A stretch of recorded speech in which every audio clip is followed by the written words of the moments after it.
King Charles and Queen Camilla land in Australia after an arduous 24-hour flight. The King and Queen arrived at Sydney Airport, where they received a warm welcome from officials, despite heavy rain. Hello Kings and Queens, please make sure to subscribe and click the notifications bell icon so you don't miss any premium updates about the British royal family.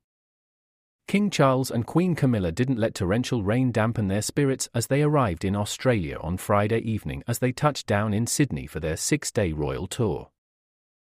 The 75-year-old monarch grabbed an umbrella as he led the way down the plane steps in slippery conditions, then turned to check his wife was okay as she tentatively followed. After reassuring him that she was fine, he walked over to greet the Governor-General of the Commonwealth of Australia, Sam Mostyn, and her husband, Simon Beckett. Just an hour before their plane landed, the sky opened up and flooded the runway. The heavy rains did not subside until just in time for the arrival of His Majesty the King. The couple landed at 8:30 p.m. local time, 10:30 a.m. in the UK, on an Australian government plane, which they boarded in Singapore after travelling there commercially. Camilla's stunning royal blue silk crepe dress by Fiona Clare was still visible through her sheer canopy, and she wore a sentimental brooch, an Australian wattle brooch, a gift from the people of Australia to the late Queen Elizabeth.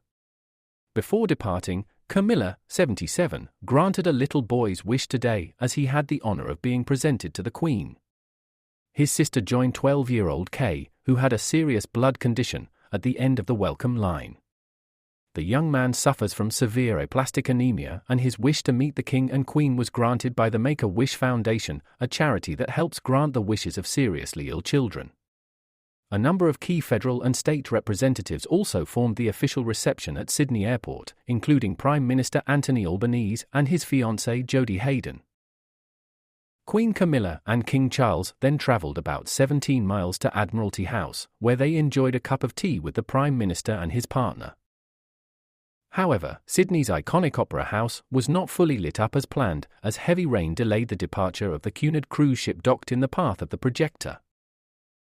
The impressive light show was due to start at 8 p.m, but was delayed by more than an hour as the cruise ship, called the Queen Elizabeth, blocked the projector until it finally left port.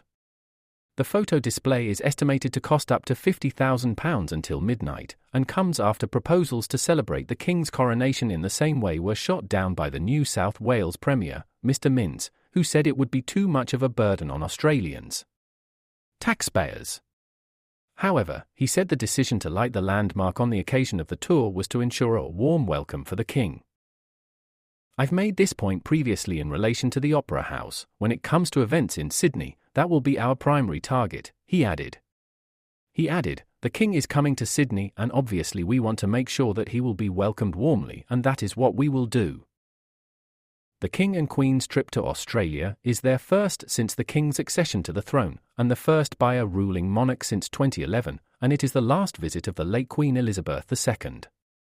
Charles's feelings for the country run deep, having spent 2 terms at Geelong Grammar School and having visited the country 16 times, both while serving in the Royal Navy and on official visits. There was a buzz in the Australian media that the pair might make a surprise appearance at Royal Randwick Racecourse, but that was ruled out so the pair could rest from the trip. The tour represents the 17th visit of His Majesty the King to Australia and the Queen's 4th. Thank you for watching Royal Premium News. Please stay tuned for more updates about the British royal family.